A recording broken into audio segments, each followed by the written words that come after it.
I have a Honda Pilot that got involved in a side collision.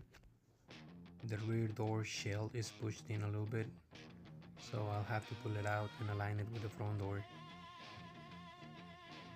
It also got some damage on the quarter panel that will have to be repaired. And the plan is repair the quarter panel, remove the doors, replace the outer skin so it looks like nothing happened. That's the plan. Let's get at it.